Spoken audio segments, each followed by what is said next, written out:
जय हिंद दोस्तों, एक बार फिर से स्वागत है आप सभी का बिहार एसएससी बिहार दरोगा साइंस प्रैक्टिस सेट के 5वें क्लास में।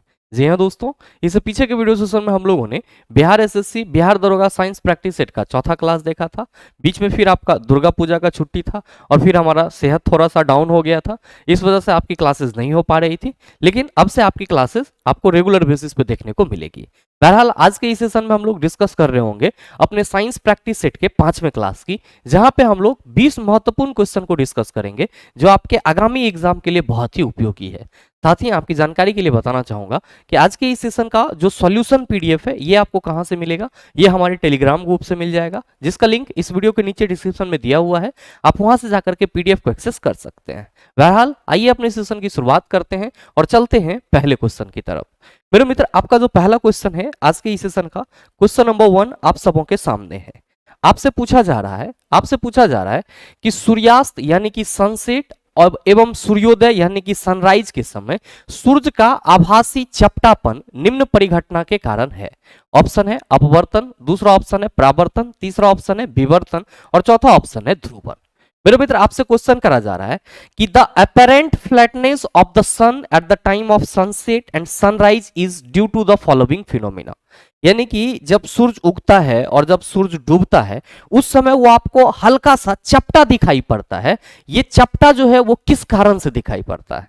आप सभी ध्यान में रखेंगे कि जो आपको सूरज के उगते समय और डूबते समय सूरज का जो आकार है वो थोड़ा सा फ्लैट चपटा दिखाई पड़ता है, वो इसलिए क्योंकि वहां पे क्या होती है सर, अपवर्तन की घटना होती है। क्या होती है? वायुमंडलीय अपवर्तन की घटना होती है। क्योंकि जहां पे सन आपका डूब रहा है और जहां से आप खड़ा होकर के उस सन डूबने या सूरज के उगने की आप ऑब्जर्वेशन कर रहे हो, उसके बीच में क्या है? आप कहेंगे सर एटमॉस्फेयर है। और मेरे मित्र, जो प्रकाश की किरणें जब एटमॉस्फेयर में चलती है तो क्या होता है? आप कहते हैं सर उसका वायुमंडलीय अपवर्तन होता है। और वायुमंडलीय अपवर्तन के चलते ही आपको सूरज उगते वक्त और साथ ही साथ डूबते वक्त हल्का सा चपटा दिखाई पड़ता है। तो सही आंसर क्या हो जाएगा? आप सभी कहेंगे sir option number A is the right answer of this question. मेरे मित्र, आप सभी ध्यान में रखेंगे, आप सबों ने इस चीज को महसूस भी करा होगा कि हलवाई की दुकान में जो काउंटर में सर रसगुल्ला सजाया हुआ रहता है वो आपको अपने एक्चुअल साइज से थोड़ा सा बड़ा दिखाई पड़ता है। किसकी वजह से? तो सर प्रकाश के अपवर्तन की वजह से। किस वजह से सर? प्रकाश के अपवर्तन की वजह से। मेरे मित्र, प्रकाश के अपवर्तन की घटना क्या है? तो आप सभी ने कई बार पढ़ा होगा कि गुरुजी जब प्रकाश एक माध्यम से दूसरे माध्यम में जाती है तो प्रकाश की किरणें मुड़ जाती है और प्रकाश की किरणों की मुड़ने की घटना ही क्या कहलाती है? आप सभी कहते हैं सर अपवर्तन कहलाती है। और इसी को हम लोग इंग्लिश में क्या कहते हैं? रिफ्रैक्शन ऑफ लाइट कहते हैं। मेरे मित्र, यहां पे याद रखने वाली बात क्या है? जैसे यहां पे तो आपसे ये पूछ लिया गया कि सूर्यास्त एवं सूर्योदय के समय सूर्य का आभासी चपटापन निम्न परिघटना के कारण होता है, तो आपने कह दिया अपवर्तन।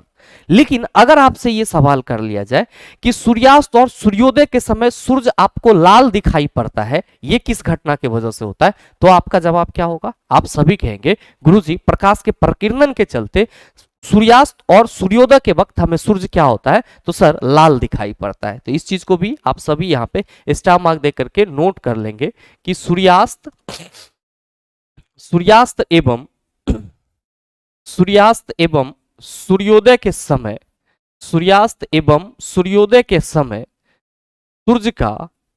सूर्य का लाल दिखाई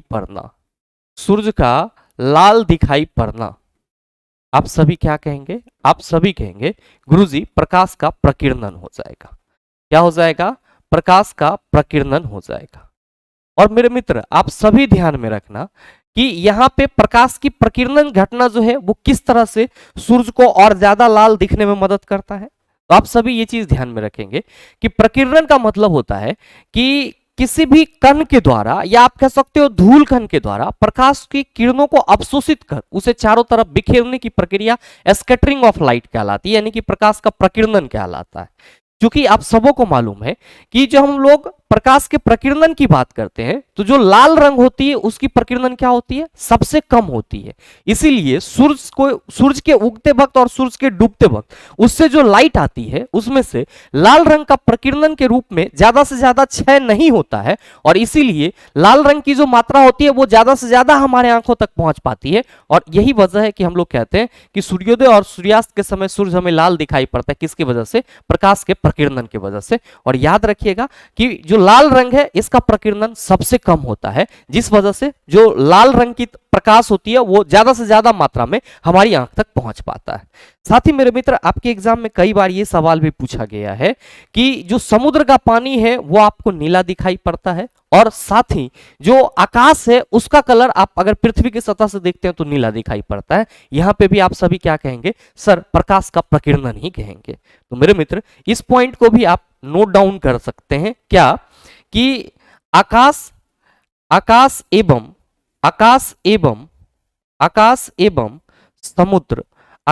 एवं समुद्र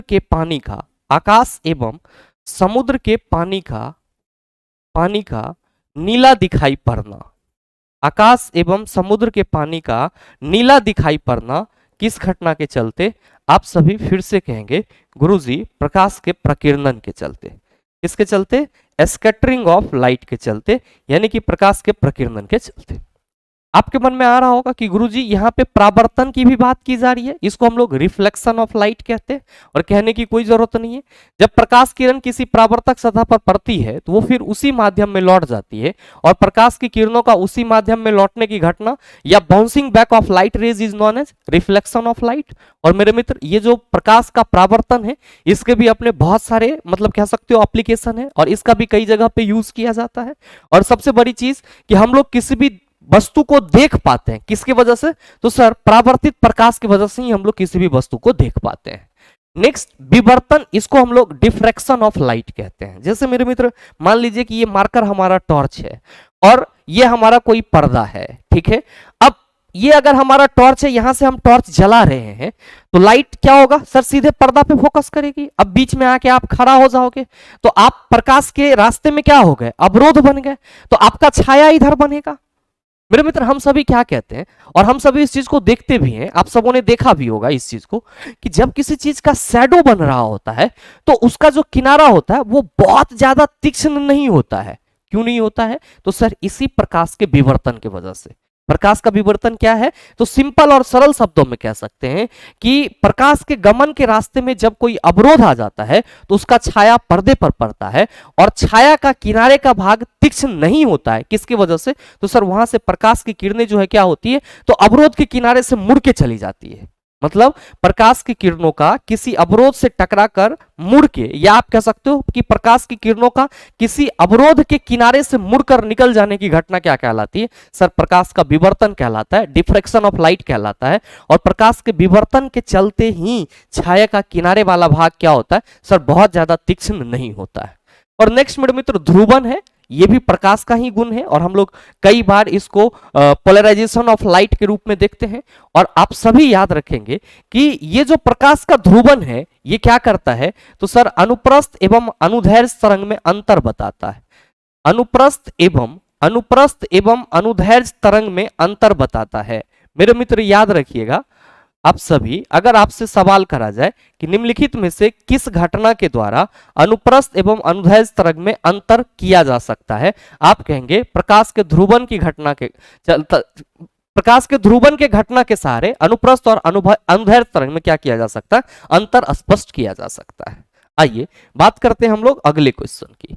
अगला क्वेश्चन है क्वेश्चन नंबर 2। आपसे पूछा जा रहा है कि किसी अर्धचालक का ताप बढ़ाने पर उसकी प्रतिरोधकता बढ़ती है, घटती है, समान रहती है, पहले बढ़ती है फिर घटती है, क्या होगा इसका आंसर। आपसे क्वेश्चन करा जा रहा है कि जो अर्धचालक पदार्थ होता है ताप बढ़ाने पर उसकी प्रतिरोधकता क्या होती है। ध्यान देंगे कि यहां पे प्रतिरोधकता बोले तो रेसिस्टेंस की बात की जा रही है। अब आप कहेंगे कि गुरुजी ये अर्धचालक पदार्थ क्या होता है, तो पहला चीज तो आप सभी ध्यान में रखना कि अर्धचालक को हम लोग इंग्लिश में क्या कहते हैं, सेमीकंडक्टर कहते हैं। क्या कहते हैं, सेमीकंडक्टर कहते हैं। और मेरे मित्र, आप सबों को ये चीज ध्यान में रखना होगा क्या, कि विद्युत धारा के प्रवाह के आधार पर, यानी कि इलेक्ट्रिसिटी के प्रवाह के आधार पर इलेक्ट्रिसिटी के प्रवाह के आधार पर हम लोग पदार्थ को कितने कैटेगरीज में डिवाइड करते हैं? 3 कैटेगरीज में डिवाइड करते हैं। कौन कौन सा? तो सर पहला होता है हमारा चालक पदार्थ, जिससे होकर के विद्युत धारा आसानी से पास कर जाती है। दूसरा क्या होता है सर? दूसरा होता है हमारा कुचालक पदार्थ, जिससे होकर के विद्युत धारा पास ही नहीं करती है। और तीसरा होता है आपका अर्धचालक, जिससे होकर के विद्युत धारा क्या होती है? तो सर थोड़े मात्रा में पास होती है। और अर्धचालक को हम लोग क्या कहते हैं? सेमीकंडक्टर कहते हैं। मेरे मित्र आप सभी ध्यान देना, और आप लोगों ने कई बार पढ़ा भी होगा कि जो चालक पदार्थ होते हैं इसमें क्या होती है? आप कहते हैं कि गुरुजी इसमें मुक्त अवस्था में इलेक्ट्रॉन मौजूद होता है, और इसी वजह से ये क्या करते हैं? विद्युत धारा का अपने में से प्रवाह करते हैं। और जो कुचालक होते हैं मेरे मित्र आप सभी ध्यान में रखेंगे कि इसमें मुक्त अवस्था में इलेक्ट्रॉन मौजूद नहीं होता है। जैसे अगर हम किसी लकड़ी की बात करें तो क्या उसमें इलेक्ट्रॉन मौजूद होता है? क्या वो विद्युत का चालन करता है? आप कहेंगे नहीं। मतलब वैसा पदार्थ जिसमें मुक्त अवस्था में इलेक्ट्रॉन मौजूद नहीं होगा वो कुचालक कहलाएगा। लेकिन मेरे भाई अर्धचालक पदार्थ जो होते हैं, सेमीकंडक्टर जो होते हैं, ये थोड़े मात्रा में विद्युत का चालन करते हैं। और ये जो विद्युत का चालन करते हैं वो किसके चलते? तो सर इलेक्ट्रॉन एवं छिद्र के उपस्थिति के चलते, इलेक्ट्रॉन एवं होल के उपस्थिति के चलते जो अर्धचालक पदार्थ होते हैं ये क्या करते हैं? विद्युत का चालन करते हैं। और बेसिकली चालक पदार्थ बनाने के लिए हमें धातु की जरूरत होती है, और साथ ही कुचालक हम लोग बात करते हैं तो अधातु को देखते हैं। और अगर अर्धचालक की बात करते हैं तो सर हम लोग उपधातु की बात करते हैं। और अगर हम मोटे तौर पे आपको ये समझाना चाहें कि अर्धचालक पदार्थ के उदाहरण कौन कौन से हैं, तो आप सभी ध्यान में रखेंगे कि जो हम लोग सिलिकॉन की बात करते हैं, साथ में जो हम लोग जर्मेनियम की बात करते हैं, या फिर जो हम लोग सेलेनियम की बात करते हैं, ये क्या है? तो सर कुछ प्रमुख अर्धचालक पदार्थ हैं जिसका हम लोग उपयोग कहां पे करते हैं? सर सेमीकंडक्टर बनाने के लिए करते हैं।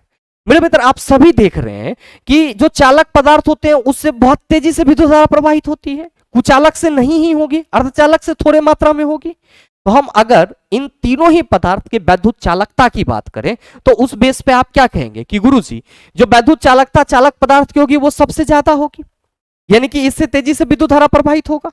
लेकिन कुचालक में आप कहेंगे सर नहीं होगी। मेरे मित्र होता क्या है यहाँ पे कि जब हम लोग अर्धचालक पदार्थ की बात करते हैं तो क्या कहते हैं कि वैसा पदार्थ जिसकी वैद्युत चालकता चालक पदार्थ से कम हो, वैसा पदार्थ जिसकी वैद्युत चालकता यानी कि इलेक्ट्रिकल कंडक्टेंस चालक पदार्थ से कम हो लेकिन जो कुचालक पदार्थ है उससे ज्यादा हो, अर्धचालक कहलाएगा, सेमीकंडक्टर कहलाएगा। अब इसके बारे में एक इंटरेस्टिंग फैक्ट आपको ये याद रखनी है कि जो सेमीकंडक्टर होते हैं ये परम शून्य ताप, जिसको हम लोग एब्सोल्यूट जीरो टेम्परेचर कहते हैं, उस पे कुचालक के तरह बिहेव करते हैं। मतलब साफ है कि परम शून्य ताप उससे न्यूनतम ताप संभव नहीं है। जब ये उस न्यूनतम ताप पे कुचालक की तरह बिहेव करता है तो हम ये कह सकते हैं कि गुरुजी अर्धचालक जो है वो ताप घटाने पर किस में बदल जाता है? इंसुलेटर में बदल जाता है। और मेरे मित्र जैसे जैसे ताप बढ़ाएंगे ये सेमीकंडक्टर किसके तरह बिहेव करना शुरू कर देता है? आप कहेंगे सर कंडक्टर की तरह बिहेव करना शुरू कर देता है। मतलब साफ है कि ताप घटाने पर जो आपका अर्धचालक पदार्थ है ये कुचालक बन जा रहा है। मतलब इसकी जो प्रतिरोध होगी वो क्या होगी? ताप घटाने पर सर बढ़ जाएगी, ज्यादा हो जाएगी, इसीलिए ये कुचालक की तरह बिहेव करेगा। भाई मेरे जो चालक होंगे और जो कुचालक होंगे दोनों में अगर प्रतिरोध की तुलना की जाएगी तो आप कहेंगे सर चालक जो पदार्थ होंगे और जो कुचालक पदार्थ होंगे इस दोनों में प्रतिरोध कुचालक पदार्थ से कम प्रतिरोध होगा किसमें? चालक पदार्थ में। तो जो अर्धचालक होते हैं, ध्यान दीजिएगा, मैं यहां पे इस चीज को मेंशन करना चाहूंगा कि जो अर्धचालक पदार्थ होते हैं, सेमीकंडक्टर होते हैं, ये न्यूनतम ताप एब्सोल्यूट जीरो टेम्परेचर की बात की जाए या जीरो केल्विन की बात की जाए तो उस पे ये कुचालक बन जाते हैं। तो जाहिर सी बात है कि ताप घटने पर हम ये कह सकते हैं कि गुरुजी ताप घटने पर जो इसकी प्रतिरोधकता आर होगी, जो इसकी प्रतिरोधकता यानी कि रेसिस्टेंस आर होगी वो क्या होगी? आप कहेंगे बढ़ जाएगी। क्या होगी? बढ़ जाएगी। और मेरे मित्र आप सभी ध्यान देना कि अगर हम ताप बढ़ा देंगे, ताप घटा दिए तो क्या हुआ सर? प्रतिरोध हमारा बढ़ जाएगा और इसीलिए ये कुचालक की तरह बिहेव करेगा। और अगर हम ताप बढ़ा देंगे तो ताप बढ़ाने पर जो प्रतिरोध होगा सर यहाँ पे इसकी रेसिस्टेंस जो बात की जाएगी चालकता के सेंस में, ध्यान दीजिएगा, वो क्या हो जाएगा? आप कहेंगे कि गुरुजी कम जाएगा और आप क्या कहेंगे सर, जो हमारा अर्धचालक है, जो हमारा अर्धचालक है वो चालक की तरह बिहेव करेगा, वो चालक की तरह व्यवहार करेगा। ये चीज आप कह सकते हैं क्या कि सर जब अर्धचालक न्यूनतम तापमान पे कुचालक हो जाता है तो जाहिर सी बात है कि इसकी प्रतिरोधकता बढ़ जाएगी, प्रतिरोध ज्यादा होगा इसलिए विद्युत धारा प्रवाहित नहीं कर पाएगा तो कुचालक बन गया। ताप बढ़ा देंगे तो प्रतिरोध जो है यानी कि रेसिस्टेंस जो है वो कम जाएगा और अर्धचालक कैसा बिहेव करना शुरू कर देगा सर, चालक की तरह। तो जो सवाल करा जा रहा है कि किसी अर्धचालक का ताप बढ़ाने पर उसकी प्रतिरोधकता आप क्या कहिएगा, बढ़ती है, गलत है सर। ताप बढ़ाएंगे तो उसकी जो प्रतिरोधकता होगी वो क्या हो जाएगी, कम जाएगी। और मेरे मित्र घटती है दिया हुआ है तो सही आंसर क्या हो जाएगा, ऑप्शन नंबर बी हो जाएगा। और आपके एग्जाम में कभी कभी यह भी सवाल पूछ लिया जाता है कि निम्नलिखित में से किस ताप पर अर्धचालक, निम्नलिखित में से किस ताप पर अर्धचालक आदर्श कुचालक के तरह व्यवहार करता है। तो आप सभी ध्यान में रखेंगे एब्सोल्यूट जीरो टेम्परेचर यानी कि 0 केल्विन पर कोई अर्धचालक जो है वो कैसा बिहेव करता है, तो आप सभी कहेंगे आदर्श कुचालक की भांति बिहेव करता है। उम्मीद करते हैं क्वेश्चन को आप सभी समझ पाए होंगे। आइए बात कर लेते हैं अगले क्वेश्चन की। अगला क्वेश्चन आपसे पूछा जा रहा है कि निम्नलिखित में से कौन सा एंजाइम मानव शरीर में स्टार्च के पाचन से संबंधित है। मेरे मित्र आप सभी ध्यान में रखना कि अगर हम लोग बात करेंगे किसकी, अगर हम लोग बात करेंगे एंजाइम की, किसकी बात करेंगे, एंजाइम की, तो आप सभी ये याद रखेंगे, आप सभी ये याद रखेंगे कि एंजाइम क्या है हमारा, आप कहेंगे एक प्रकार का प्रोटीन है। एंजाइम एक प्रकार का प्रोटीन है, एक प्रकार का प्रोटीन है। और मेरे मित्र ये जो है एंजाइम, इसको हम लोग क्या कहते हैं सर, इसको हम लोग बायोलॉजिकल कैटलिस्ट कहते हैं। क्या कहते हैं, बायोलॉजिकल कैटलिस्ट कहते हैं। ध्यान देंगे कैटलिस्ट का मतलब क्या हुआ, उत्प्रेरक। कैटलिस्ट का मतलब क्या हुआ, उत्प्रेरक। उत्प्रेरक क्या करता है, तो सर रासायनिक अभिक्रिया के गति को बढ़ाता और घटाता है। इसी तरीके से हमारे बॉडी में जो एंजाइम होते हैं वो हमारे बॉडी में हो रहे अलग अलग चयापचय क्रिया जिसको मेटाबॉलिज्म प्रोसेस कहते हैं, उसको क्या करता है सर, तो सर बढ़ाता है या घटाता है, जिस वजह से हम लोग इसको एज अ बायोलॉजिकल कैटलिस्ट के रूप में देखते हैं। यानी कि हमारे बॉडी के अंदर जितने भी केमिकल रिएक्शंस होंगे, चाहे वो भोजन का पाचन हो या फिर हमारे मसल्स का डेवलपमेंट हो, उसमें जो भी प्रोसेस होगी उन सभी प्रोसेस में उत्प्रेरक यानी कि कैटलिस्ट के रूप में कौन काम कर रहा होगा सर जी, एंजाइम कर रहा होगा। और मेरे मित्र आप सभी ध्यान में रखेंगे कि ये जो एंजाइम है ये कहां से उत्पन्न होते हैं, तो आप सभी ध्यान में रखना एंजाइम जो है वो बहिर्स्रावी ग्रंथि जिसको हम लोग क्या कहते हैं, एक्सोक्राइन ग्लैंड कहते हैं, वहां से स्रावित होते हैं। एंजाइम कहां से स्रावित होते हैं, आप सभी याद रखेंगे कि सामान्यतः एक्सोक्राइन ग्लैंड, एंजाइम जो है वो सामान्यतः एक्सोक्राइन ग्लैंड से स्रावित होती है, एक्सोक्राइन ग्लैंड से स्रावित होती है। अब ध्यान दीजिएगा कि ग्रंथि जिससे क्या होता है, तो सर कुछ केमिकल मटेरियल्स निकलते हैं। तो जो हमारा ग्रंथि है उसको हम लोग बेसिकली 3 कैटेगरीज में डिवाइड करते हैं, एक्सोक्राइन, इंडोक्राइन और फिर हम लोग क्या कहते हैं सर, तो मिक्स्ड ग्लैंड कहते हैं। यानी कि वैसा ग्लैंड जो आपका एक्सोक्राइन और इंडोक्राइन दोनों की तरह बिहेव करता है। और मेरे मित्र ये जो एक्सोक्राइन ग्लैंड होते हैं एक्चुअली इसमें क्या होती है सर, नलिका होती है, और इसीलिए हम लोग इसको क्या बोलते हैं, तो सर इसको हम लोग कहते हैं कि जो एंजाइम स्रावित होता है वो नलिका वाली ग्रंथि से स्रावित होता है। और मेरे मित्र यहां पे जो बात करा जा रहा है कि मानव शरीर में स्टार्च का पाचन से संबंधित है, तो आप सभी ध्यान में रखेंगे कि जो स्टार्च का पाचन है ये कहां से स्टार्ट हो जाता है, तो स्टार्च का पाचन जो है ये एक्चुअली में पाचन हमारे मुख गुहा से ही स्टार्ट हो जाता है। और मुख गुहा में सबसे पहले किसका पाचन होता है, इसी स्टार्च का पाचन होता है। और मुख गुहा में स्टार्च के पाचन के लिए कौन जरूरी होता है सर, एमाइलेज जरूरी होता है, जिसको हम लोग टाइलिन के नाम से भी जानते हैं। एक्चुअली मेरे मित्र आप सभी ध्यान में रखना, अगर हम लोग बात करते हैं मुख गुहा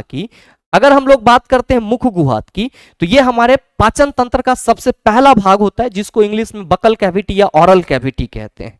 और इसी मुख गुहा में क्या होता है, तो सर एसोसिएटेड डाइजेस्टिव ग्लैंड जिसको बोला जाता है, जो कि आपका लार ग्रंथि है, जिसको हम लोग क्या कहते हैं सर, सेलेवरी ग्लैंड्स कहते हैं। इससे क्या होता है, तो सर लार निकलता है। इससे क्या निकलता है, लार यानी कि सलाइवा निकलता है। और मेरे मित्र ये सलाइवा दो प्रकार के होते हैं।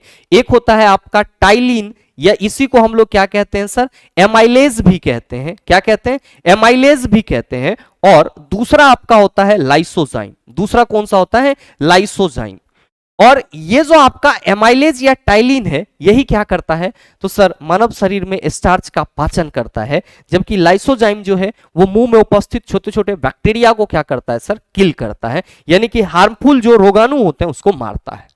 नेक्स्ट आपके ऑप्शन में है पेप्सिन। तो आप सभी ध्यान में रखेंगे कि पेप्सिन जो है वो प्रोटीन का पाचन करता है। पेप्सिन एक प्रकार का एंजाइम है और ये क्या करता है, प्रोटीन का पाचन करता है। पेप्सिन कहां से स्रावित होता है सर, अमाशय से, अमाशयी रस में रहता है। लाइपेज ध्यान में रखिएगा, ये वसा का पाचन करता है। लाइपेज किसका पाचन करता है, वसा का पाचन करता है।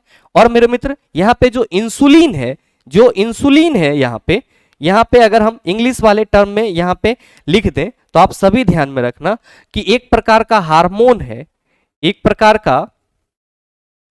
प्रकार का हार्मोन है, एक प्रकार का हार्मोन है जो ब्लड शुगर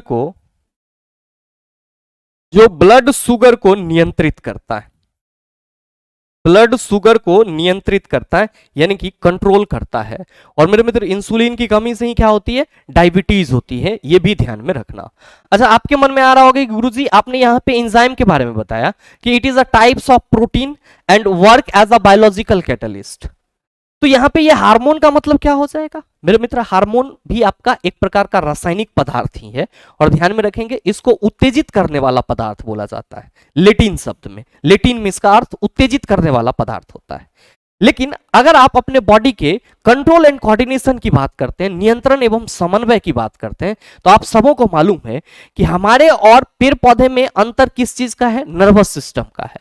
पेड़ पौधे में जो नियंत्रण और समन्वय की प्रक्रिया होती है वो पूरे के पूरे आप कह सकते हो प्लांट हार्मोन उसके लिए रिस्पॉन्सिबल होता है।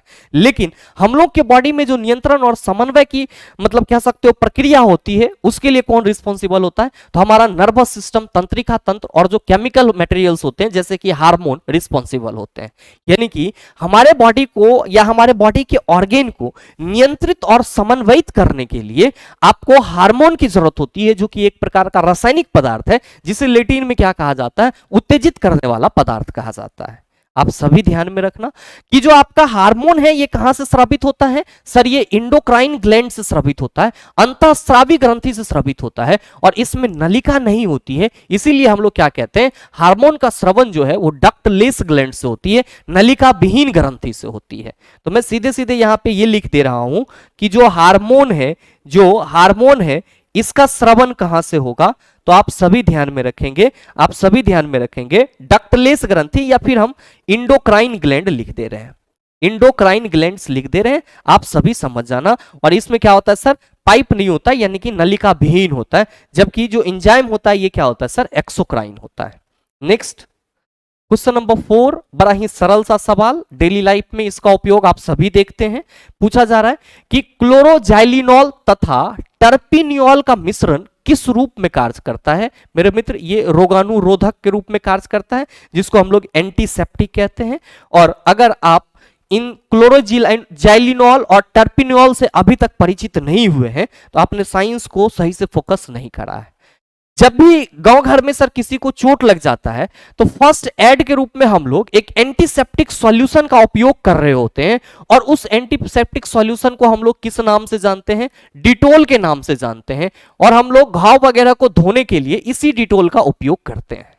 मेरे मित्र इस डिटोल में क्या पाया जाता है, क्लोरोजाइलिनॉल तथा टर्पिनियोल पाया जाता है, यानी कि डिटोल जो है वो आपका क्लोरोजाइलिनॉल और टर्पिनियोल का क्या होता है सर, मिश्रण होता है। और मेरे मित्र ये क्या है, आप सभी कहेंगे सर एक प्रकार का एंटीसेप्टिक है, यानी कि रोगाणुरोधक है। ध्यान में रखिएगा कि रोगाणुरोधक एंटीसेप्टिक के रूप में हम लोग टिंचर का भी इस्तेमाल करते हैं, और टिंचर क्या होता है, आयोडीन और अल्कोहल का सॉल्यूशन होता है, ये भी ध्यान में रखना है। मेरे मित्र यहाँ पे एंटीबायोटिक आप सभी समझ रहे होंगे, इसको हम लोग प्रतिजैविक बोलते हैं। पेन किलर दर्दनाशक, मतलब दर्द को कम करने के लिए जो हम लोग दवा लेते हैं पेन किलर के रूप में, जैसे कि आइब्रूफेन हो गया, या फिर हम लोग किसी अन्य तरह के पैरासीटामोल का इस्तेमाल करते हैं। लेकिन कभी कभी ये ज्वरनाशक से संबंधित क्वेश्चन पूछा जाता है, तो आप सभी ध्यान में रखेंगे कि ज्वरनाशक जो दवा होती है उसको हम लोग एंटीपायरेटिक कहते हैं। ज्वरनाशक को क्या कहते हैं, तो आप सभी ध्यान में रखेंगे कि ज्वरनाशक को एंटीपायरेटिक बोला जाता है। तो सवाल आपसे पूछा जाता है कि निम्नलिखित में से ज्वरनाशक है, और आपके ऑप्शन में एंटीपायरेटिक लिखा हुआ है, तो आप सभी किसको टिक करेंगे, एंटीपायरेटिक को टिक करेंगे। नेक्स्ट क्वेश्चन देखिएगा, क्वेश्चन नंबर 5 आपसे पूछा जा रहा है कि दूध को दही में परिवर्तित करने वाले बैक्टीरिया हैं lactic acid bacteria, acetic acid bacteria, butyric acid, citric acid. क्या कहोगे गुरुजी, lactic acid bacteria is the right answer of this question, जिसको हम लोग लैक्टोबैसिलस के नाम से जानते हैं। और ये आपका क्या होता है, तो सर लैक्टिक पॉजिटिव बैक्टीरिया होता है। जबकि अगर हम लोग एसिटिक एसिड बैक्टीरिया की बात करते हैं तो ये ग्राम निगेटिव बैक्टीरिया होता है। और मेरे मित्र जो एसिटिक एसिड होता है ये किसका कंपोजिशन होता है, आप कहेंगे सर सिरका का। और मेरे मित्र यहाँ पे जो ब्यूट्रिक एसिड की बात की जा रही है, तो एनिमल फैट में अगर बात की जाएगी कि एनिमल फैट यानी कि पशुओं के वसा में कौन सा एसिड पाया जाता है, आप सभी ध्यान में रखना ब्यूट्रिक एसिड पाया जाता है, बोले तो ब्यूट्रिक अम्ल पाया जाता है। और मेरे मित्र साइट्रिक एसिड कहने की कोई जरूरत नहीं है, जो साइट्रिक एसिड आपका होगा वो खट्टे फलों में पाया जाएगा। अगला क्वेश्चन देखिएगा, क्वेश्चन नंबर 6 आपसे पूछा जा रहा है कि निम्नलिखित में से कौन सा आनुवांशिकतः रूपांतरित खाद्य पादप है। हरित गेहूं, दूसरा है पीली सरसों, तीसरा है चेरी टमाटर, चौथा है सुनहरा धान। क्वेश्चन करा जा रहा है कि इन चारों में से कौन सा आनुवांशिकतः रूपांतरित खाद्य पादप है, यानी कि आप कह सकते हो खाने वाला पादप है। मेरे मित्र आप सभी कहेंगे कि गुरुजी ये आनुवांशिकता रूपांतरित खाद्य पादप का मतलब क्या हुआ। मेरे मित्र ध्यान में रखेंगे कि इसी को हम लोग शॉर्ट फॉर्म में जीएम टेक्नोलॉजी कहते हैं। जीएम टेक्नोलॉजी कहते हैं। टेक्नोलॉजी का मतलब तो सर तकनीक होता है, ये बात आप सभी समझ रहे होंगे। और आप सभी ध्यान में रखेंगे कि यहाँ पे जो जीएम का मतलब है इसका फुल फॉर्म क्या होता है सर, इसका फुल फॉर्म होता है जेनेटिकली मॉडिफाइड। जेनेटिकली मॉडिफाइड यानी कि आनुवांशिकता रूपांतरित। और ध्यान में रखेंगे कि इस जीएम टेक्नोलॉजी का यूज करके हम लोग किसका उत्पादन कर रहे हैं, तो सर सुनहले धान का उत्पादन कर रहे हैं, जिसको हम लोग क्या कहते हैं इंग्लिश में गोल्डन राइस कहते हैं। क्या कहते हैं, गोल्डन राइस कहते हैं। और ये जो गोल्डन राइस है ये क्या होता है, तो सर विटामिन ए से परिपूर्ण होता है। ये क्या होता है सर, विटामिन ए से परिपूर्ण होता है। मेरे मित्र एक्चुअली इस जीएम टेक्निक में क्या किया जाता है, तो सर कृत्रिम तरीके से जीन में आप कह सकते हो संशोधन किया जाता है, और इसीलिए इसको हम लोग क्या कहते हैं, जेनेटिकली मॉडिफाइड कहते हैं। तो आपसे जो क्वेश्चन करा जा रहा है निम्नलिखित में से कौन सा आनुवांशिकता रूपांतरित खाद्य पादप है, आप कहेंगे गुरुजी सुनहरा धान is the right answer of this question. अगला क्वेश्चन देखिएगा, क्वेश्चन नंबर 7 आपसे पूछा जा रहा है कि परमाणु रिएक्टर में ग्रेफाइट का प्रयोग किस रूप में किया जाता है, ईंधन, स्नेहक, मंदक, कुचालक। ध्यान में रखेंगे कि जब भी हम परमाणु रिएक्टर की बात करेंगे और हमसे पूछ लिया जाएगा कि परमाणु रिएक्टर की खोज किसने करा, तो आप सभी ध्यान में रखना कि परमाणु रिएक्टर की खोज एनरिको फर्मी ने करा।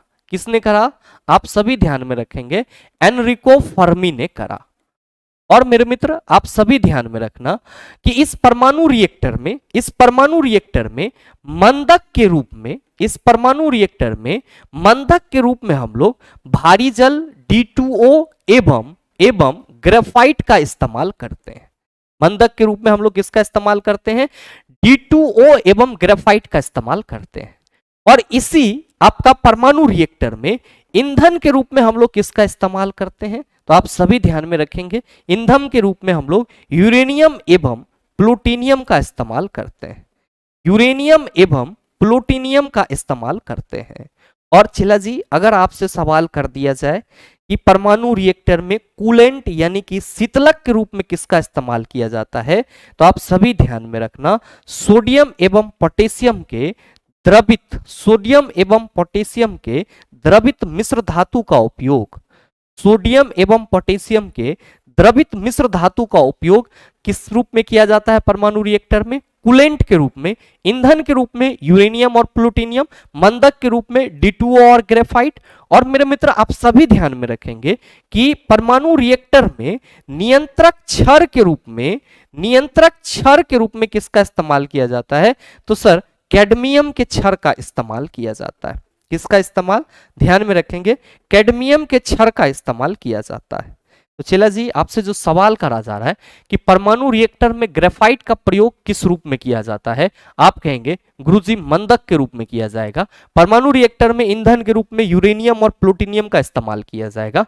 और मेरे मित्र स्नेहक यानी कि लुब्रिकेंट की बात की जा रही है, तो आप सभी ध्यान में रखेंगे ये वैसे पदार्थ होते हैं जो दो संपर्कित वस्तुओं के बीच में घर्षण को कम करते हैं। और ध्यान में रखिएगा कि मशीनों में घर्षण को कम करने के लिए लुब्रिकेंट के रूप में हम लोग ग्रेफाइट का भी इस्तेमाल करते हैं, यानी कि स्नेहक के रूप में हम लोग ग्रेफाइट का भी इस्तेमाल करते हैं मशीनों में उसके पार्ट पुर्जा के बीच में घर्षण को कम करने के लिए। कुचालक तो अभी हम लोगों ने काफी देर तक इस पर डिस्कस करा है, मेरे समझ से वो चीजें आपका क्लियर ही होगा। बहरहाल आपका अगला क्वेश्चन क्या कह रहा है? क्वेश्चन नंबर 8, बहुत ही सरल सा सवाल, मेरे ख्याल से सभी बच्चे इसका जवाब आसानी से दे लेंगे। कहा जा रहा है कि आयरन की कमी से क्या होता है? आप कहेंगे सर रक्ताल्पा, जिसको हम लोग एनीमिया के नाम से जानते हैं, बेरी विटामिन बी की कमी से, स्कर्वी विटामिन सी की कमी से, और मधुमेह डायबिटीज चीनी रोग जिसको बोला जाता है सर इंसुलिन के कम स्रावन से। अगला क्वेश्चन है क्वेश्चन नंबर 9, आपसे पूछा जा रहा है कि नकाशीदार कांच के लिए निम्न में से किस अम्ल का उपयोग किया जाता है? HF, जिसको हम लोग क्या कहते हैं? हाइड्रोफ्लोरिक अम्ल कहते हैं। H2SO4 को हम लोग किंग ऑफ एसिड के नाम से जानते हैं। किसके नाम से जानते हैं? किंग ऑफ एसिड के नाम से जानते हैं। HCl को सर आप सभी ध्यान में रखेंगे कि इसको हम लोग अमाशयी अम्ल भी बोलते हैं। HCl को हम लोग क्या बोलते हैं? अमाशयी अम्ल भी बोलते हैं। तो ये चीज भी आप सभी ध्यान में रखना। और HNO3 इसको हम लोग सर नाइट्रिक एसिड के नाम से जानते हैं। HNO3 को नाइट्रिक एसिड, नाइट्रिक अम्ल बोला जाता है। और HF आप सभी ध्यान में रखेंगे हाइड्रोफ्लोरिक एसिड। Hydrofluoric acid. बीच में लाइट कट गया था जिस वजह से बहुत देर तक सेशन रोकना पड़ा, और जो मैंने शुरुआत में आपको बोर्ड PDF की बात करा था वो तो अभी सेशन का नहीं मिल पाएगा, क्योंकि जैसे ही लाइट ऑफ हुआ तो ये सारा सिस्टम ही बैठ गया था और मैंने कई बार ट्राई करा, वो फिर से वो सेव नहीं हो पाया था, तो वो नहीं आएगा। तो आज जो है आप लोग मैं क्वेश्चन का PDF डाल दूंगा, उससे आप लोग पढ़ लेना, और बाद बाकी सॉल्यूशन के रूप में तो वीडियो आपके पास अवेलेबल है। ठीक है, हम लोगों ने 9 क्वेश्चन तक कर लिया था, और बीच में आपका ये 10वां क्वेश्चन होगा, क्वेश्चन नंबर 10। बहुत ही सरल सा क्वेश्चन आपसे पूछा जा रहा है कि v वेग से गतिमान वस्तु की गतिज ऊर्जा k है, यदि वेग को प्रारंभिक वेग के 1/3 गुना घटा दिया जाए तो गतिज ऊर्जा हो जाएगी। बहुत ही सरल सा क्वेश्चन है। क्वेश्चन में ये कहा जा रहा है कि किसी वस्तु का प्रारंभिक वेग v है, प्रारंभिक वेग क्या है? v है, तब इसकी जो गतिज ऊर्जा यानी कि काइनेटिक एनर्जी है वो क्या है? सर k है। ठीक है, आपसे ये कहा जा रहा है कि यदि प्रारंभिक वेग को 1/3 कर दिया जाए, यानी कि v dash equal to v/3 हो जाए, तो जो आपका नया गतिज ऊर्जा के ई डैश होगा वो क्या होगा? ध्यान में रखिएगा कि गतिज ऊर्जा को के ई से रिप्रेजेंट करते हैं, और आपके क्वेश्चन में कहा जा रहा है कि गतिज ऊर्जा के है, तो के ई इक्वल टू हम के लिख सकते हैं, इसमें कोई दिक्कत नहीं है, तो परेशान नहीं होइएगा। ध्यान देंगे सर कि हम लोग के इक्वल टू क्या कह सकते हैं? आप कहेंगे गुरुजी के इक्वल टू हाफ mv² हम कह सकते हैं। बहुत सही है, के इक्वल टू हम हाफ mv² कह सकते हैं। लेकिन सेकेंड स्टेज में जब आपका v जो है वो v/3 है, तो आप सभी क्या कहेंगे कि गुरुजी जब हम के ई डैश निकालेंगे, यानी कि नया गतिज ऊर्जा निकालेंगे, के ई डैश निकालेंगे, तो हम लोग कहेंगे कि हाफ तो रहेगा ही, m भी रहेगा, लेकिन इस v² के जगह हम लोग क्या लिखेंगे? आप कहेंगे सर v/3 का स्क्वायर लिखेंगे। और मेरे मित्र आप कहिएगा हाफ m v/9, और ये v² तो रहेगा ही चला। अब अगर हम इसको थोड़ा सा क्या करें, आप सभी कहेंगे सर थोड़ा सा अगर आप इसको सरिया लीजिएगा तो हम लोग इसी को ऐसे लिख सकते हैं क्या? 1/9, ये जो हाफ mv² है 1/9 इस इंटू हाफ mv²। आप कहेंगे काहे नहीं लिखेंगे गुरुजी? अब ध्यान दीजिएगा कि ये जो हाफ mv² है ये क्या है आपका? तो सर प्रारंभिक हमारा गतिज ऊर्जा है। तो क्या हम नया के ई डैश इक्वल टू, नया गतिज ऊर्जा इक्वल टू हाफ MB² की जगह k रखते तो k/9 ना कह सकते हैं? आप कहेंगे बिल्कुल कहेंगे गुरुजी। तो बताइए सही आंसर क्या हो जाएगा? आप सभी कहिएगा सर ऑप्शन नंबर बी हो जाएगा। तो ये चीज आप सभी अपने माइंड में रखिएगा। बहरहाल आपका जो अगला क्वेश्चन है, क्वेश्चन नंबर 11, क्या पूछा जा रहा है आपसे कि निम्न में से कौन सी धातु केवल परावैगनी तरंगों की प्रतिक्रिया पर अपने पृष्ठ से इलेक्ट्रॉन उत्सर्जित करती है? ऑप्शन है सोडियम, पोटेशियम, जिंक, सीजियम। क्या होगा इसका आंसर? मेरे मित्र आपसे सवाल करा जा रहा है कि इन चारों में से कौन सी ऐसी धातु है जो केवल और केवल परावैगनी किरण, बोले तो अल्ट्रावायलेट रे की प्रतिक्रिया पर ही अपने में से इलेक्ट्रॉन उत्सर्जित करती है?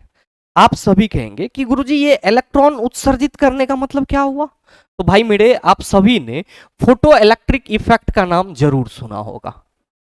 फोटो इलेक्ट्रिक इफेक्ट का नाम जरूर सुना होगा, जिसको हम लोग क्या कहते हैं? प्रकाश विद्युत प्रभाव कहते हैं। मेरे मित्र इसमें क्या होता है, तो सर किसी धातु पर अगर प्रकाश की किरणें पड़ती है तो धातु में जो इलेक्ट्रॉन उपस्थित होता है, मान लीजिए कि ये हमारा कोई धातु का टुकड़ा है, ये हमारा कोई धातु का टुकड़ा है और इसमें ये इलेक्ट्रॉन इसमें मौजूद है। अब इस पे अगर कोई प्रकाश की किरण पड़ रही है, इस पे अगर कोई प्रकाश की किरण पड़ रही है तो ये इलेक्ट्रॉन इससे क्या होते हैं, तो सर बाहर निकलना शुरू हो जाता है। ये इलेक्ट्रॉन बाहर निकलना शुरू हो जाता है और इसी प्रक्रिया को हम लोग क्या कहते हैं? Photo electric effect. और यहाँ पे जो उत्सर्जन निकल रहा है इसके लिए हम लोग इसको कभी कभी क्या कहते हैं, तो सर फोटोन उत्सर्जन भी कहते हैं। मेरे मित्र आप सभी ध्यान में रखेंगे, एक्चुअली फोटो इलेक्ट्रिक इफेक्ट सीधे सीधे ये कहता है कि जब किसी धातु पर प्रकाश पड़ती है तो धातु से इलेक्ट्रॉन क्या होते हैं? उत्सर्जित होते हैं और ये प्रक्रिया फोटो इलेक्ट्रिक इफेक्ट यानी कि प्रकाश विद्युत प्रभाव कहलाता है। लेकिन मेरे मित्र आपके पास कुछ ऐसे भी धातु हैं जैसे कि जिंक हो गया, कैडमियम हो गया, इन सभी पे जब तक प्रकाश के रूप में अल्ट्रावायलेट रे नहीं पड़ता है तब तक इससे इलेक्ट्रॉन का उत्सर्जन नहीं होता है। तो आपसे जो सवाल करा जा रहा है कि निम्न में से कौन सी धातु केवल परावैगनी तरंगों की प्रतिक्रिया पर ही अपने पृष्ठ से इलेक्ट्रॉन उत्सर्जित करते हैं, तो आप कहेंगे sir zinc is the right answer of this question. Zinc और कैडमियम जैसे ऐसे धातु हैं जिस पे सिर्फ और सिर्फ परावैगनी तरंग पड़ने पे ही क्या होती है, तो सर उसके पृष्ठ से इलेक्ट्रॉन का उत्सर्जन होता है। तो ये चीजें आप सभी अपने माइंड में रखिएगा। और साथ ही साथ फोटो इलेक्ट्रिक इफेक्ट के नियम बताने के लिए किसको नोबेल पुरस्कार मिला था? आप लोगों ने कई बार याद करा होगा और मैंने कई बार बताया भी है। और सही आंसर नीचे कमेंट करके जरूर बताइएगा कि फोटो इलेक्ट्रिक इफेक्ट के नियम को खोजने के लिए किस वैज्ञानिक को नोबेल पुरस्कार मिला था। और आपके कई एग्जाम में यह चीज पूछा गया है। अगला क्वेश्चन देखिएगा सर, क्वेश्चन नंबर 12 आपसे पूछा जा रहा है कि निम्नलिखित में से किस पादप के परागकण एलर्जी के कारक हैं? पार्थेनियम पादप के जो परागकण होते हैं वो सर एलर्जी के कारण बनते हैं, पीछे के सेशन में भी मैंने बताया था। और याद रखिएगा कि पार्थेनियम जो है इसको गाजर का घास भी कहते हैं। क्या कहते हैं चला? गाजर का घास भी कहते हैं। तो ये चीजें भी आप अपने माइंड में रखिएगा।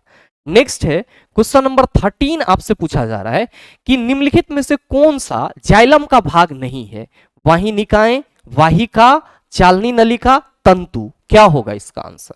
मेरे मित्र आप सभी कहेंगे कि गुरुजी पहले ये बता दो ये जाइलम क्या है। तो चला जी आप सभी ध्यान में रखेंगे कि जब भी हम बात करेंगे जाइलम या फिर किसकी? फ्लोएम की। जाइलम या फिर किसकी? फ्लोएम की। तो आप सभी याद रखना ये पादप के क्या है? तो आप सभी कहेंगे ये पादप के जटिल अस्थाई उत्तक। क्या है? पादप के जटिल अस्थाई उत्तक हैं, यानी कि कॉम्प्लेक्स परमानेंट टिश्यू है। और ये दोनों मिलकर के प्लांट में क्या करते हैं?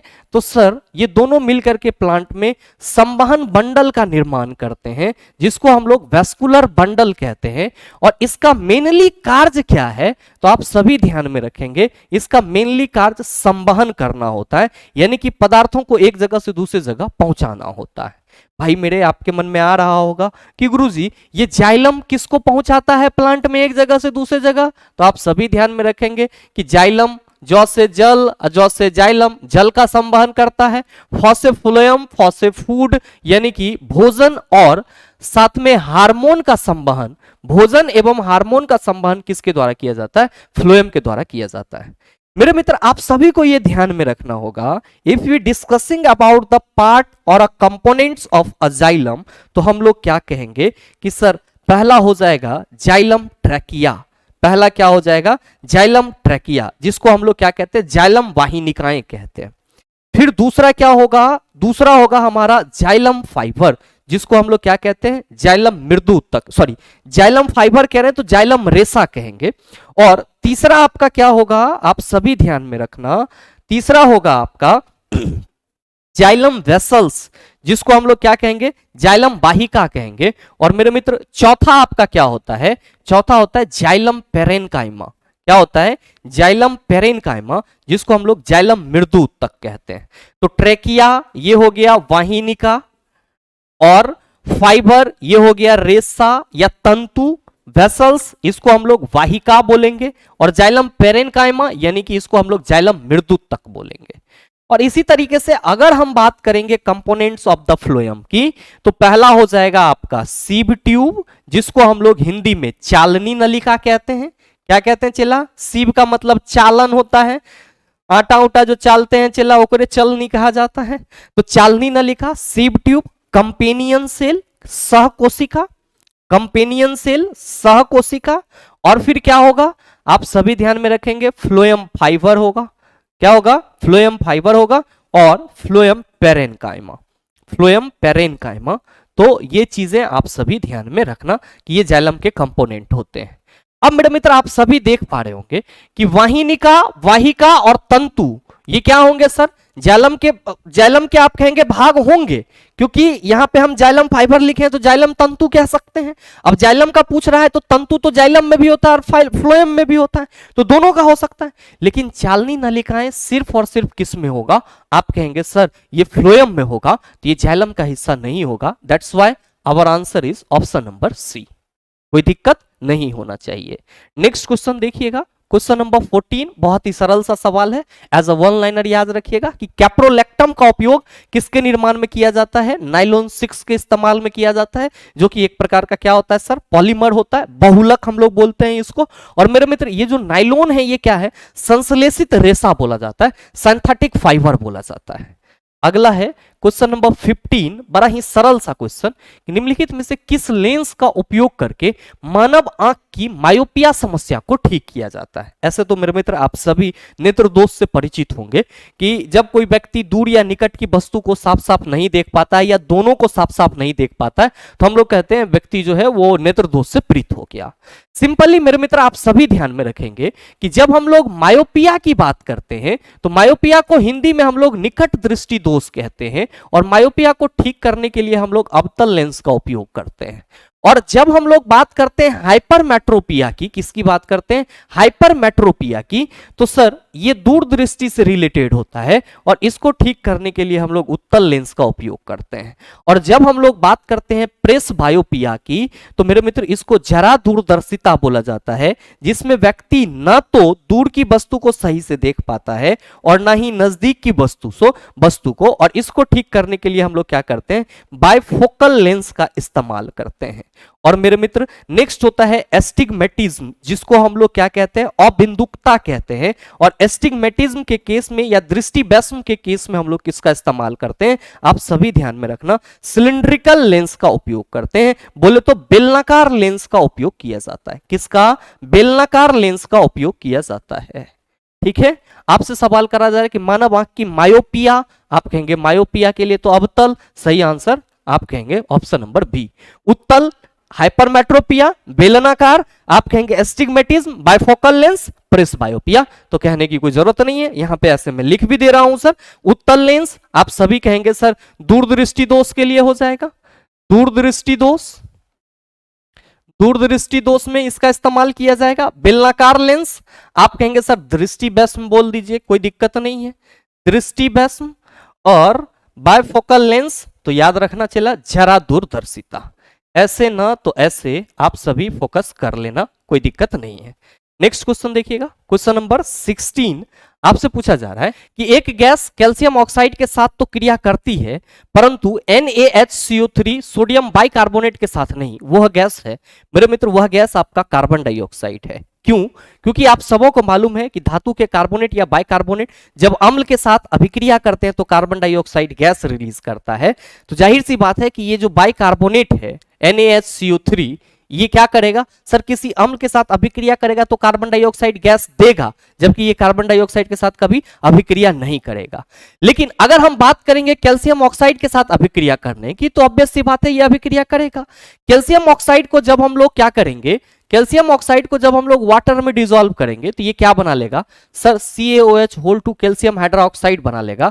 और यही कैल्शियम हाइड्रोक्साइड यानी कि कैल्शियम ऑक्साइड और वाटर का जो मिश्रण है वो कार्बन डाइऑक्साइड के साथ अभिक्रिया करके क्या कर लेगा, चलो जी, कैल्शियम कार्बोनेट बना लेगा। तो हम ये कहेंगे कि कैल्शियम ऑक्साइड के साथ कार्बन डाइऑक्साइड तो क्रिया करेगा लेकिन NaOH क्रिया नहीं करेगा। अगला क्वेश्चन नंबर 17 मेरे मित्र, ये क्वेश्चन आप सबों के लिए होमवर्क है। सही आंसर क्या होगा नीचे कमेंट करके जरूर बताइए, आपके कमेंट का इंतजार रहेगा। अगला क्वेश्चन देखिएगा, क्वेश्चन नंबर 18 आपसे पूछा जा रहा है कि अनुचुंबकीय पदार्थ, ऑप्शन है चुंबक से छीन बल द्वारा विकर्षित होते हैं, चुंबक से प्रबल बल द्वारा विकर्षित होते हैं, चुंबक की ओर प्रबल बल द्वारा आकर्षित होते हैं, चुंबक की ओर छीन बल द्वारा आकर्षित होते हैं। क्या होगा इसका आंसर? बहुत सारे मित्र कहेंगे कि गुरुजी ये अनुचुंबकीय पदार्थ हम नहीं समझे।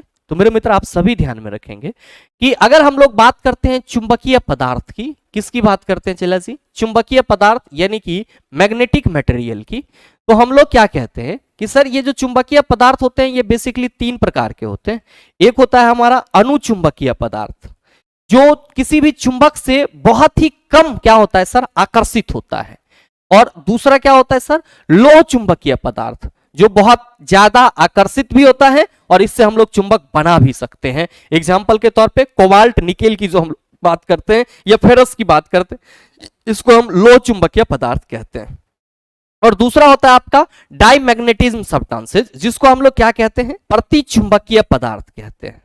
प्रतिचुंबकीय पदार्थ मेरे मित्र, ये जो प्रतिचुंबकीय पदार्थ होते हैं ये चुंबक से आकर्षित नहीं होते हैं। ठीक है, तो आप क्या देख रहे हैं कि प्रतिचुंबकीय पदार्थ चुंबक से आकर्षित होबे नहीं करेगा, लोह चुंबक बहुत तेजी से आकर्षित होगा और इससे हम लोग चुंबक बना भी सकते हैं। लेकिन अनुचुंबक क्या होगा, तो सर बहुत ही कम आकर्षित होगा। जब सर ये बहुत ही कम आकर्षित होगा तो जाहिर सी बात है कि ये छीन बल के साथ यानी कि बहुत ही कमजोर बल के साथ आकर्षण होगा। आप कहेंगे बिल्कुल, तो चौथे ऑप्शन में तो वही कहा जा रहा है कि चुंबक की ओर छीन बल द्वारा आकर्षित होते हैं। आपसे सवाल करा जा रहा है कि अनुचुंबकत्व पदार्थ हैं, तो आप कहेंगे चुंबक की ओर छीन बल द्वारा आकर्षित होते हैं। क्यों? क्योंकि सर ये चुंबक के साथ बहुत ही कम आकर्षित होते हैं। तो सही आंसर ऑप्शन नंबर डी हो जाएगा। नेक्स्ट क्वेश्चन देखिएगा, क्वेश्चन नंबर 19 आपसे पूछा जा रहा है कि निम्न में से कौन सा कथन प्रत्यावर्ती धारा के लिए सही नहीं है। पहला ऑप्शन है यह लंबी दूरी तक संचारित की जा सकती है, दूसरा इसका उत्पादन सस्ता होता है, तीसरा इसका परिमाण समान रहता है और चौथा इसकी वोल्टता आसानी से बदली जा सकती है। क्या होगा इसका आंसर? मेरे मित्र आपसे क्वेश्चन करा जा रहा है कि प्रत्यावर्ती धारा के लिए सही नहीं है, इन चारों ऑप्शन में से ऐसा कौन सा ऑप्शन है। पहला चीज तो आप सभी ध्यान में रखना कि अगर हम लोग करंट की बात करते हैं तो ये 2 प्रकार के, एक होता है आपका AC जिसको हम लोग अल्टरनेट करंट बोलते हैं और इसी को हम लोग प्रत्यावर्ती धारा कहते हैं। प्रत्यावर्ती धारा कहते हैं और ये जब चलती है तो सर इसका डायरेक्शन फिक्स नहीं होता है और AC करंट की जो परिमाण और दिशा होती है ये समय के साथ बदलते रहती है। जबकि अगर हम DC करंट की बात करते हैं तो इसको फुल फॉर्म में डायरेक्ट करंट बोलते हैं जिसको दिष्ट धारा बोला जाता है। और आप सभी ध्यान में रखेंगे कि दिष्ट धारा की दिशा समान होती है और इसका जो परिमाण और दिशा होता है सर वो समय के साथ परिवर्तित नहीं होता है। तो आपसे जो कहा जा रहा है कि निम्न में से कौन सा कथन प्रत्यावर्ती धारा के लिए सही है, सही नहीं है, तो आप सभी कहेंगे सर पहला तो लिखा हुआ है कि यह लंबी दूरी तक संचारित की जा सकती है। ये बात तो सही है बिल्कुल, क्योंकि हम लोग लंबी दूरी तक डायरेक्ट करंट को नहीं ले जा सकते जबकि अल्टरनेट करंट को हम लोग लंबी दूरी तक ले जा सकते हैं। तो ये बात आपका सही है। दूसरा इसका उत्पादन सस्ता होता है, ये भी सही है। तीसरा है कि इसका परिमाण समान रहता है, आप कहेंगे सर ये तो गलत है। और चौथा है कि इसकी वोल्टता आसानी से बदली जा सकती है, ये भी सही है कि एसी करंट की जो वोल्टेज होती है उसको बदला जा सकता है स्टेप अप और स्टेप डाउन करके, यानी कि उसको मतलब परिवर्तित किया जा सकता है। लेकिन ये जो कहा जा रहा है कि इसका परिमाण समान रहता है, ये तो बिल्कुल गलत है। और आपको क्या चुनना था, तो सर जो सही नहीं है यानी कि जो गलत है उसको चुनना था। तो सही आंसर ऑप्शन नंबर सी हो जाएगा। नेक्स्ट बड़ा ही सरल सा क्वेश्चन नंबर 20 आपसे पूछा जा रहा है कि रेगुर मिट्टियां इस नाम से भी जानी जाती है। रेगुर मिट्टी को हम लोग काली मिट्टी के नाम से भी जानते हैं, तो ये चीज भी ध्यान में रखिएगा। और आज के इस सेशन में आपका टोटल 20 क्वेश्चन था और मेरे ख्याल से सभी क्वेश्चन का ऑपरेशन आप सरलतापूर्वक कर पाए होंगे। और साथ ही उम्मीद करते हैं कि ये वीडियो आप सबों को अच्छा लगा होगा। अगर आपको वीडियो अच्छा लगा तो वीडियो को लाइक कीजिएगा, ज्यादा से ज्यादा शेयर कीजिएगा, और हाँ, अगर आप चैनल पर नए हैं तो सब्सक्राइब करके बेल आइकन दबा लीजिएगा, ताकि इस तरह के एग्जाम रिलेवेंट वीडियो का नोटिफिकेशन सबसे पहले आपके पास पहुंचे और आप उसको सबसे पहले देख पाओ। मिलते हैं फिर अगले वीडियो सेशन में, तब तक के लिए best of luck. Thank you, have a nice day.